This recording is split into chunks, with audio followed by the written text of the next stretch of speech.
You can talk about what's wrong with the world, or you can help fix it. Every dedicated member of the Atlanta Police Department has chosen to fix it.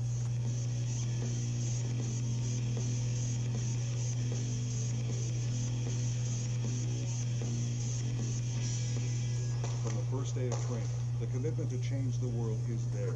From getting physical to getting smarter, you get everything you need to be strong, strategic, effective. It's hard to explain, really. The enjoyment, the fulfillment that you get from doing it, helping someone else.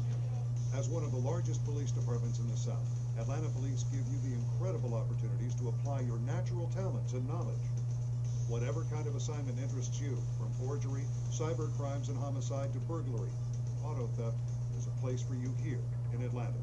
And it's what builds pride, a strong component of the Atlanta Police Department. But I have a passion for the Atlanta Police Department. I think our department is like no other department in the country. Being an Atlanta police officer means being an involved part of the community, talking with people, establishing trust. We're only as strong as the community. You can't fix a problem until you have the support of the city you're protecting.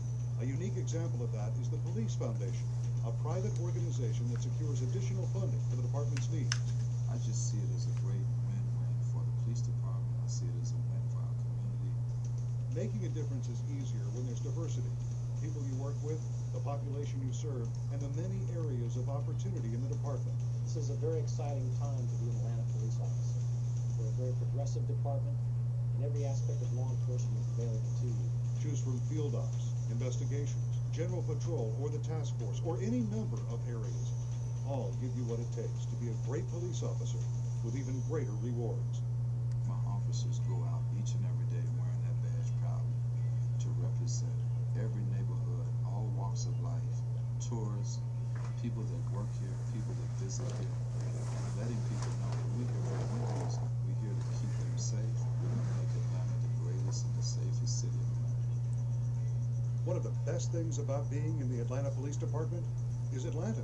Thousands move here every year because it's one of the easiest and most beautiful cities you'll ever live in. The weather is so great you can be outside working or playing 10 months out of the year. Then there's the cost of living and housing, which is better than most major cities, allowing you the chance to own your dream home. For kids, Atlanta is the answer for education and outdoor activities.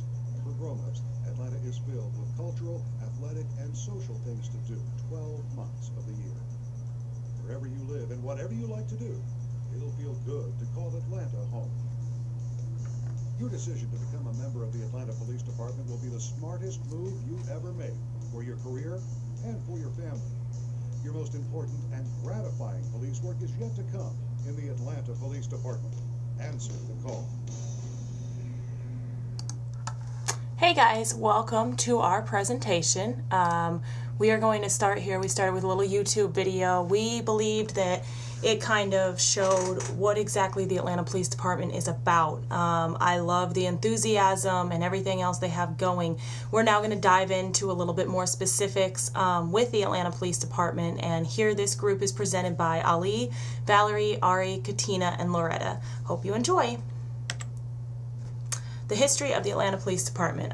What we showed you was the recruitment video and how they kind of want to draw people in. What we want to focus on right now is where they started. So in order to draw people in, like any kind of company or business or anything, you've got to have a clear understanding of where that company originated from and what all they've been through.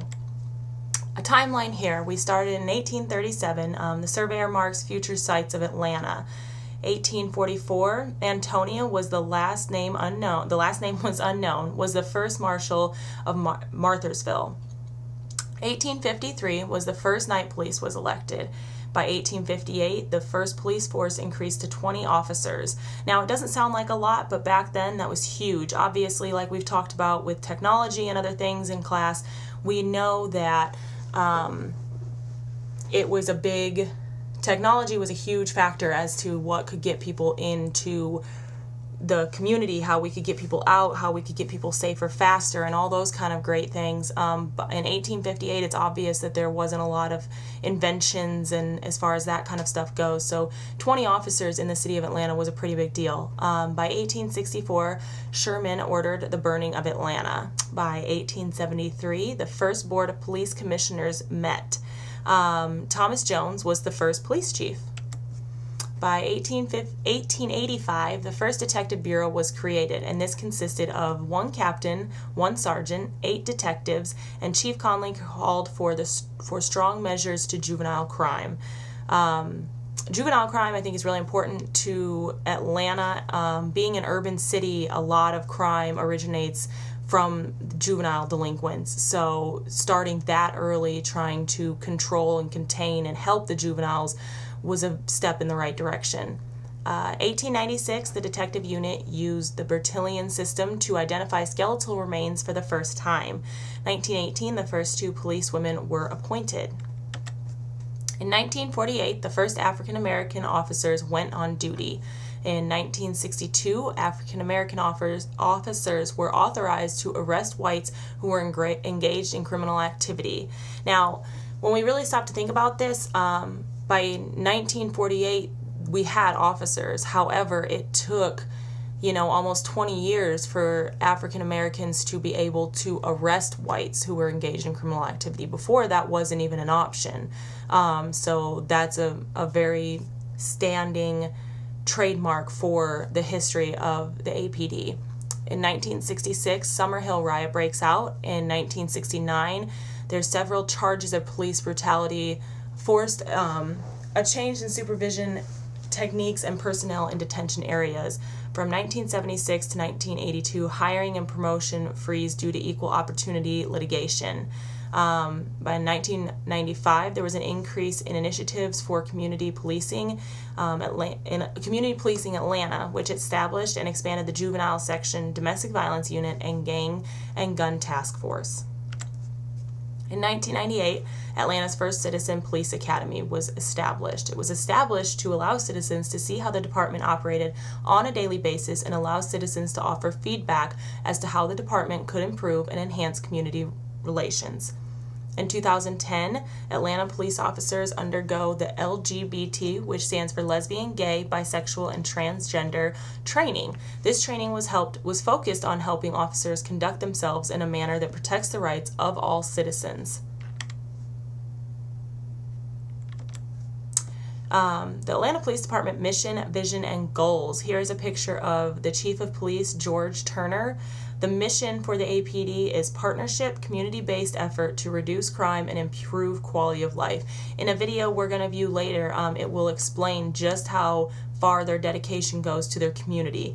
Obviously, this was the only police department that we've researched in depth, and I'm not 100% sure on other ones I know from communities that I've come from, which wasn't Atlanta. The need or want for community-based efforts wasn't there. It was a lot more of it's police and it's this, and I think that it helps regulate and close the barrier between police and citizen, and in turn makes the citizens care more about their community because they feel as if they're helping and they're doing something for the better. The community is